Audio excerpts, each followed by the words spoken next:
मैं आज के सभी लड़कियों से यह कहना चाहूंगा कि मॉडर्न बनो, लेकिन अपनी जड़ों और मूल्यों को मत भूलो। सुशीला दीदी की तरह अपनी शक्ति को पहचानो, अपनी साहस को जानो, अपनी बुद्धि, अपने विवेक, अपनी चतुराई, अपने हिम्मत का प्रयोग करो, क्योंकि एक सशक्त लड़की ना सिर्फ अपने परिवार को बल्कि पूरे देश के इतिहास को बदल कर रख सकती है। जय हिंद दोस्तों। भारत के गौरवपूर्ण इतिहास में स्वतंत्रता सेनानियों का अहम योगदान है।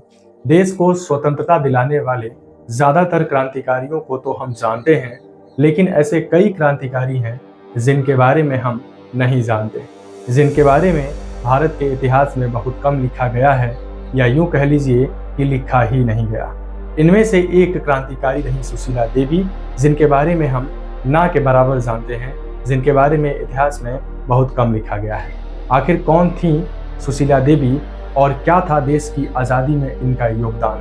कैसे वो भगत सिंह और उनके साथियों के साथ कदम से कदम मिलाकर भारत के आज़ादी में अपना योगदान देती है? आइए समझते हैं उन सभी घटनाओं को आज के इस वीडियो में। हर एक वर्ष 15 अगस्त को हम स्वतंत्रता दिवस मनाते हैं। स्वतंत्रता दिवस मनाकर हम भारत माँ के उन वीर सपूतों को याद करते हैं, क्रांतिकारियों को याद करते हैं, जिन्होंने भारत देश की आज़ादी में काला पानी की सजा से लेकर फांसी के सजा तक को हंसते हुए स्वीकार कर लिया, जिन्होंने अपने प्राणों की आहुति दे दी। लेकिन ऐसे कई गुमनाम चेहरे हैं जो सिर्फ किताबों के पन्नों के बीच सिमट कर रह गए हैं। आज के ये युवा पीढ़ी उन गुमनाम चेहरों को, जिन्होंने भारत देश की आज़ादी में अपने प्राणों की आहुति दी, के बारे में नहीं जानते हैं। ये युवा पीढ़ी उन्हें ना तो जानते हैं और ना ही जानने की चेष्टा करते हैं, जिनमें से एक हैं सुशीला मोहन, जिन्हें प्यार से सुशीला दीदी के नाम से भी जाना जाता है। सुशीला मोहन, जिन्हें प्यार से सुशीला दीदी के नाम से भी जाना जाता है, जो भारत देश के एक महान महिला क्रांतिकारी और स्वतंत्रता सेनानी थी। इनका जन्म 5 मार्च 1905 को ब्रिटिश भारत के पंजाब प्रांत के गुजरात जिले के दक्तो चूहड़ नामक गांव में हुआ था, जो कि अब पाकिस्तान में है। इनके पिता राय बहादुर करमचंद, जो ब्रिटिश सेना में एक मेडिकल ऑफिसर होने के साथ साथ एक कट्टर राष्ट्रवादी भी थे। सुशीला मोहन यानी कि सुशीला दीदी की प्रारंभिक शिक्षा जालंधर के आर्य कन्या महाविद्यालय में 1921 से 1927 के दौरान हुई। वहीं पर सुशीला मोहन कुमारी लज्जावती और सन्नो देवी जैसी राष्ट्रवादी महिलाओं के संपर्क में आई, जिन्होंने उनके भीतर देशभक्ति की भावना भी जगाई। 1926 में वे Hindustan Socialist Republic Association HSRA में शामिल हो गए, जहां वे प्रसिद्ध क्रांतिकारी भगवती चरण वोहरा और दुर्गा देवी की करीबी सहयोगी बने। सुशीला दीदी और भगत सिंह का रिश्ता एक क्रांतिकारी भाई बहन के जैसा था।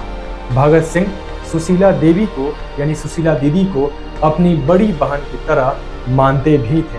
दिसंबर 1928 में लाहौर में सैंडर्स के हत्या के बाद जब भगत सिंह और दुर्गा देवी लाहौर से भागकर कलकत्ता पहुंचे, तब सुशीला दीदी ने ही उनके ठहरने का गुप्त इंतजाम किया।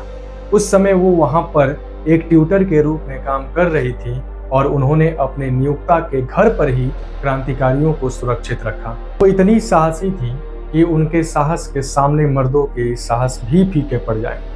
एक बार जब चंद्रशेखर आजाद के नेतृत्व में एक क्रांतिकारी दल एक खतरनाक मिशन पर जा रहा था, जिसमें भगत सिंह और उनके साथी शामिल थे, तब सुशीला दीदी ने अपनी उंगली चीरकर अपने खून से भगत सिंह और उनके साथियों को तिलक लगाया था।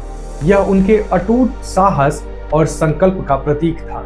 जब भगत सिंह और उनके साथी गिरफ्तार हो गए और उनके ऊपर लाहौर षड्यंत्र केस चलाया गया, तब सुशीला दीदी ने उन्हें कानूनी रूप से बचाने के लिए भगत सिंह डिफेंस कमेटी बनाई, जिसमें चंदा इकट्ठा करने के लिए वे कलकत्ता के भवानीपुर में सभाएं तक की। और जब उन्हें लगा कि उनके ऐसे राष्ट्रभक्ति के काम में उनकी नौकरी बाधा बन रही है, तो उन्होंने अपनी नौकरी तक छोड़ दी। भगत सिंह और उनके साथियों की फांसी रुकवाने की कोशिश में सुशीला दीदी महात्मा गांधी से भी मिली थी। उन्होंने अपने दोनों हाथ जोड़कर महात्मा गांधी से यह आग्रह किया था कि वो गांधी इरविन समझौते में क्रांतिकारियों की जान बचाने की भी शर्त रखें। भगत सिंह, सुखदेव, राजगुरु के फांसी के बाद सुशीला दीदी ने बदला लेने की कसम खाई थी। उन्होंने पंजाब सरकार के सचिव सर हेनरी कर्क की हत्या करने की योजना भी बनाई थी, क्योंकि सुशीला दीदी उसे ही इनके फांसी का मुख्य जिम्मेदार मानती थी। इस महान महिला क्रांतिकारी सुशीला दीदी का सिख युवक बनने का किस्सा उनके साहस और चतुराई का एक बेमिसाल मिसाल है। यह घटना 1930 के आसपास की है, जब हिंदुस्तान सोशलिस्ट रिपब्लिक एसोसिएशन के क्रांतिकारी दिल्ली और उसके आसपास के इलाके में गुप्त रूप से बम बनाने की फैक्ट्रियां चला रहे थे। दिल्ली के सीताराम बाजार में क्रांतिकारियों ने एक गुप्त घर लिया था, जहां बम तैयार किए जाते थे। पुलिस की नज़र वहां ना पड़े, इसकी जिम्मेदारी सुशीला दीदी की थी। वो उस घर की निगरानी किया करती थी। पुलिस की पैनी नज़र से बचने के लिए उन्होंने अपना पूरा पहचान ही बदल दिया। वो एक सिख लड़के का भेष धारण कर चुकी थी, पगड़ी पहनी हुई थी, इसके साथ साथ लंबे कमीज, और यहाँ तक कि उन्होंने अपना नाम तक बदल लिया ताकि पुलिस की नज़र से बच सके और क्रांतिकारी जो इस गुप्त घर में बम तैयार करते हैं उसकी निगरानी कर सके, उन्हें भी पुलिस की नज़र से बचा सके। वो पूरे दिन रसायनों के साथ काम करती थी, जो इतना खतरनाक काम था कि जरा सी लापरवाही से वहाँ धमाका हो सकता था। एक दिन जब पुलिस का छापा वहाँ पड़ता है, पुलिस वहाँ की छानबीन के लिए पहुँचती है, तो सुशीला दीदी सिख युवक के भेष में इतनी चतुराई, चालाकी और निडरता के साथ पुलिस के सामने से यूं निकल जाती है कि पुलिस को पता भी नहीं चलता कि जो व्यक्ति उसके सामने से अभी गुजरा है ये वही महिला क्रांतिकारी है जिन्हें उनकी तलाश है। उसके बाद उन्हें कई दिनों तक चना खाकर अपना समय और दिन गुजारना पड़ा, जमीन पर सोकर अपनी रातें काटनी पड़ी। लेकिन इतना कठिन काम करने के बावजूद भी, इतना संघर्ष सामने आने के बावजूद भी उन्होंने कभी मिशन से अपना पलड़ा नहीं झाड़ा, उन्होंने कभी भी अपने मिशन को नहीं भुलाया। यह कहानी सुशीला दीदी के सर्वस्व त्याग की एक सबसे बड़ी मिसाल है। यह घटना काकोरी कांड 1925 के बाद का है, जब राम प्रसाद बिस्मिल, अशफाक उल्लाह खान और अन्य क्रांतिकारियों को काकोरी ट्रेन डकैती के आरोप में गिरफ्तार कर लिया गया। उस समय उनके पास अपना केस लड़ने के लिए वकील की फीस देने तक के पैसे नहीं थे। क्रांतिकारी दल Hindustan Socialist Republic Association HSRA भारी आर्थिक तंगी से गुजर रहा था। उस समय सुशीला दीदी के पास 10 तोले सोने के कंगन थे, जो उनकी मां ने विशेष रूप से उनके शादी के लिए बनवाए थे। 10 तोले सोने की कीमत एक बड़ी रकम होती है, और जैसे ही सुशीला दीदी को यह बात पता चला कि उनके क्रांतिकारी भाइयों की जान बचाने के लिए पैसों की सख्त ज़रूरत है, तो बिना एक पल सोचे उन्होंने अपने सारे गहने उतारकर क्रांतिकारी दल को सौंप दिया, ताकि उनसे मिलने वाले पैसों से एक अच्छा वकील किया जा सके और उनके क्रांतिकारी भाइयों की जान बचाई जा सके। उनके इतने बड़े त्याग ने पूरे क्रांतिकारी दल को भावुक कर दिया।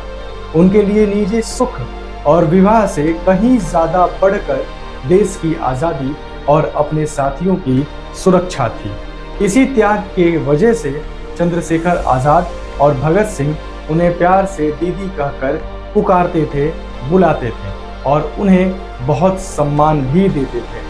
आज सोशल मीडिया और ब्रांड्स के पीछे भागने का होड़ है, वहीं सुशीला दीदी के द्वारा 10 तोला सोना दान करना यह सिखाता है कि असली खूबसूरती चमक धमक में नहीं बल्कि उद्देश्य में होती है।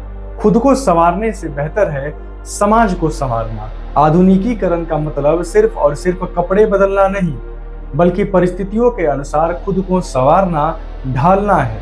सुशीला दीदी ने अपने मिशन के दौरान जो सिख युवक का भेष धारण किया, जो अपने रूप को बदला, यह बदलाव इस बात को दर्शाता है कि कोई भी लड़की अपनी बुद्धिमत्ता और हिम्मत से किसी भी कठिन परिस्थिति को चकमा दे सकती है। 13 जनवरी 1963 को जब उनका निधन हुआ तो पूरे भारतवर्ष ने अपने एक ऐसी दीदी को खो दिया जिसने अपने बंदूक और सुई धागा दोनों से ही देश की सेवा की थी। आज़ादी मिलने के बाद उन्होंने किसी पद को नहीं चुना। आज़ादी मिलने के बाद उन्हें किसी भी पद का लालच भी नहीं था और ना ही उन्होंने कोई पद चुना, बल्कि उन्होंने महिलाओं को हुनर सिखाया।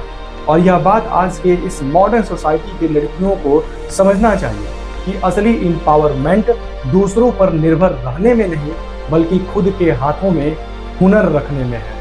आज के सेल्फी कल्चर के इस दौर में सुशीला दीदी का अपना उंगली चीर कर अपने खून से तिलक लगाना यह याद दिलाता है, इस बात को दर्शाता है कि रिश्ते और जुड़ाव दिखावे के नहीं बल्कि समर्पण के होने चाहिए।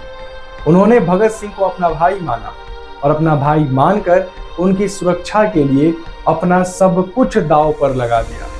वो शिक्षित थीं और उन्होंने अपनी शिक्षा का प्रयोग सिर्फ नौकरी पाने के लिए नहीं, बल्कि क्रांति की योजनाएं बनाने के लिए और गरीबों की आवाज बनने के लिए किया। मैं आज के सभी लड़कियों से ये कहना चाहूँगा कि मॉडर्न बनो, लेकिन अपनी जड़ों और मूल्यों को मत भूलो। सुशीला दीदी की तरह अपनी शक्ति को पहचानो, अपनी साहस को जानो, अपनी बुद्धि, अपने विवेक, अपनी चतुराई, अपने हिम्मत का प्रयोग करो, क्योंकि एक सशक्त लड़की ना सिर्फ अपने परिवार को बल्कि पूरे देश के इतिहास को बदल कर रख सकती है। आज के लिए इतना ही। जय हिंद। क्रांति की यह मिसाल सदैव जलती रहे। इनकलाब जिंदाबाद।